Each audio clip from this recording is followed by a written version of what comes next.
We've had this engine assembled for a couple weeks now, and it's naked. It's been waiting for something right here. The clutch is finally here. I'm gonna introduce my man, Christian. He's gonna help unbox the new clutch for the 3-rotor. We have taken out the spare clutch for the 4-rotor to compare it, but this is the new clutch for the 3-rotor. Oh, yeah, I love stickers right up. You're easily pleased. Oh, a formal checklist, okay. We've got pilot bearing, the butt plug. Oh, a new throwout bearing. Nice, thanks guys. These are high tension bolt connect to the flywheel. Oh yes, okay, this is why I'm glad we took out the other one, because they're so similar but different. Right off the bat, this is a 9-inch clutch, so it's much wider. It's a much beefier clutch, so we went with 2 discs instead of 4. There's more torque capable of being applied to the outer edge. You know, the further you get from the center, the more it can grip and hold torque. So let's compare that to the 4-rotor clutch.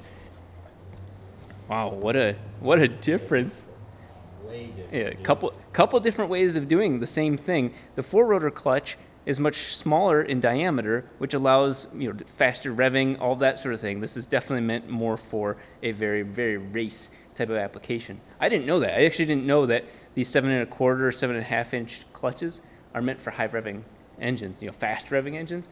This has a little bit more inertia, which is, the 3-rotor is more of a street car. It's got to be somewhere at least 1,000 foot-pounds of torque. That one's 1,800.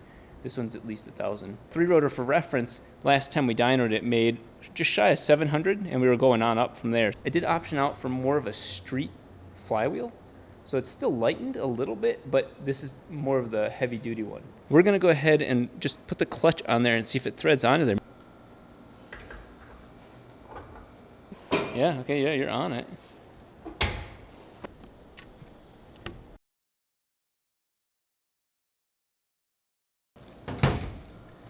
Whoa. Ooh, What a weird looking clutch. This is a pressure plate.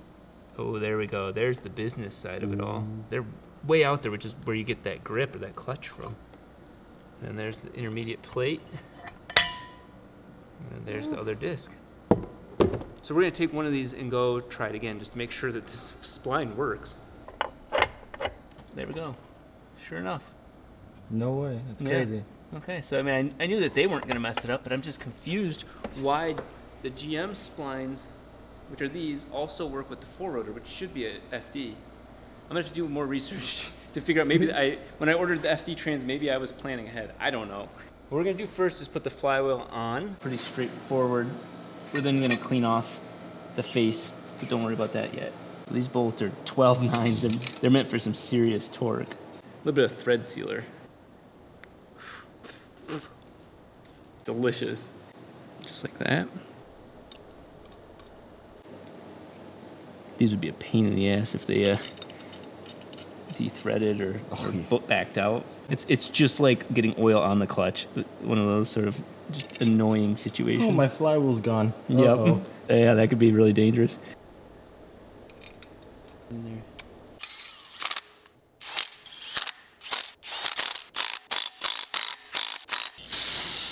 Cleaning off the actual clutch disc surface mating area. Oh yeah, you can see it shine on the camera. Oh yeah, you can already tell. Yeah. We'll put this in gently. That's gearbox side we want. We don't want to grab the fresh material. This is flywheel side. Okay, and how did we do? Let's go ahead and clean off the intermediate plate.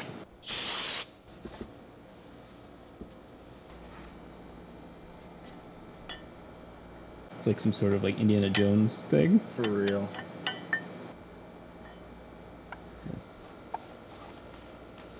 That one will have a sticker for flywheel side. Gearbox side will stick out towards us. The back side? Yep. Same thing as this. Reverse that. Perfect. We'll probably take all these off. Because as soon as we go to... one by one. Yeah, because as soon as we pick it up, it's fine there, but yeah. Yeah, there's no real orientation on this. I'll hold this. And it will be fancy, and we'll even do it with X Clutch's name up like this. And so now I'm going to find the hole. Right there. Right there. Even better, take it off.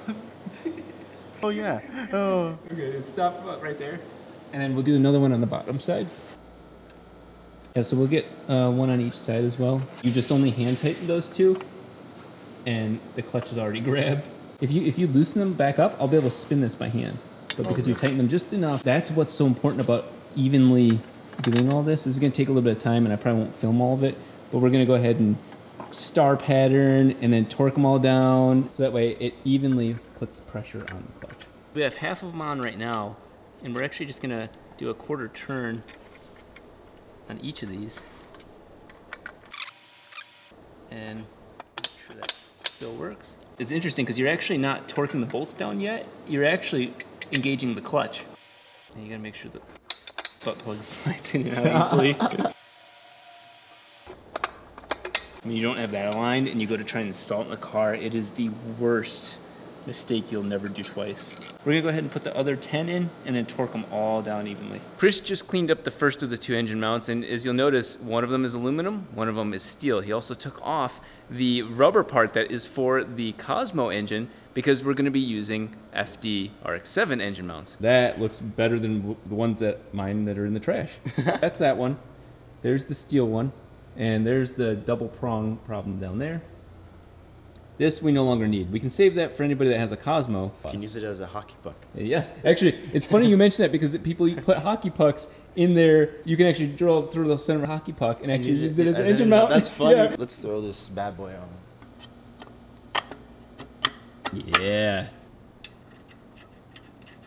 We got one more piece of the puzzle. Juan from J Auto. He's been a good friend of mine forever. If you guys ever need his pillow ball mounts for the actual suspension, this car has all of them. This is actually our IRP's engine mounts. They're polyurethane, nice and firm, which is what we need for an engine that's making tons of power. To be honest, and you know, this is why it's not a sponsored ad. These are, you know, firm, but we could have almost solid mount this. We could have made a chunk of aluminum, drilled a hole through the center, and then solid mounted the engine. The 3-rotor, and more so a 4-rotor, has such stability that you really can't feel the vibration of the engine in the driver's seat. I guess if you were a sedan, I'm sure you could feel it, but as a race car, you're not. Here, I'm guessing.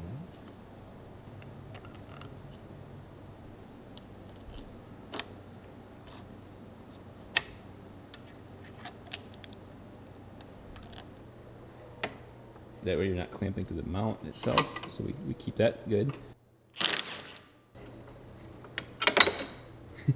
Now that we got the clutch on the engine, we've got the engine mounts all set up, it's finally time for this. This is a throwout bearing, not a hydraulic bearing. A hydraulic bearing actually has the hydraulic fluid from here going into the unit, and it opens and closes, you know, pushes in and out. This is actually a little ram, pushes here, teeter-totters off of this spot, and then pushes this into the clutch. I'm going to put this on with this already installed because it's a really tight fit with this spring. We're gonna have to try and get under there and make that work. I've done this a couple times where I'll go and install this, get it popped in there, and this doesn't slide on because it's got these hooks here. So you actually have to do this. So here's my new plan. Screw that little nub in and then pull these both out, plop it on, and then let go.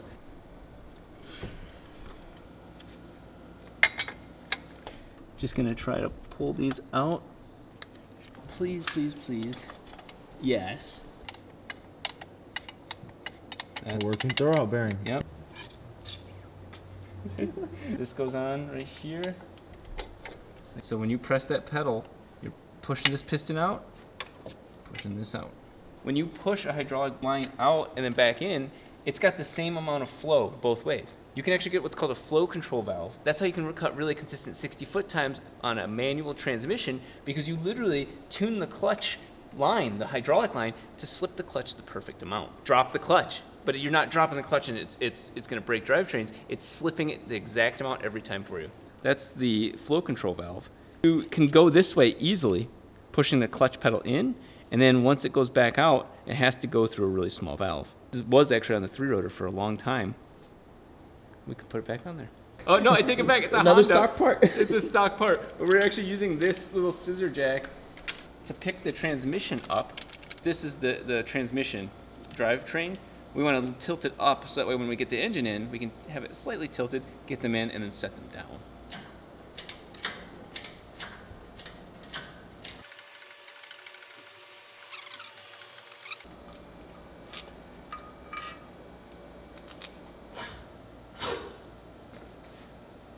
As the engine comes down, it goes towards the transmission. Definitely not enough. We'll stop it there. We'll take that, gently set that aside, and get further in.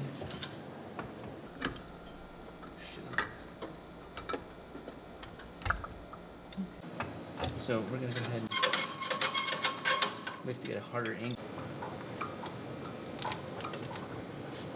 And then, oh, do you see that? It just went in. Once you got just the tip in, your urge is to just keep ramming it. Bad idea. And now we gotta get the splines on the clutch and the transmission. It's good to have the transmission in neutral, especially when the wheels are on the ground, so that way it can move. Boom, done. That was all it took. We'll go ahead and see if this wedge is in on point. That's a good sign that everything's meant to be right there. And then I can see that the engine needs to go back a little bit. There's a little crack right there, so we'll go ahead and there it goes. So it's now in. Let's see how well the engine's placed. Oh, I was hoping it would slide through. Yeah, I imagine. Oh, there it goes. Sweet. It did. This is the closest thing you guys are gonna get to an ending of a video. It's a moment I've been waiting for a long time. There is the 3-rotor in the place it's meant to be. The ending to the video. There we go. Yes.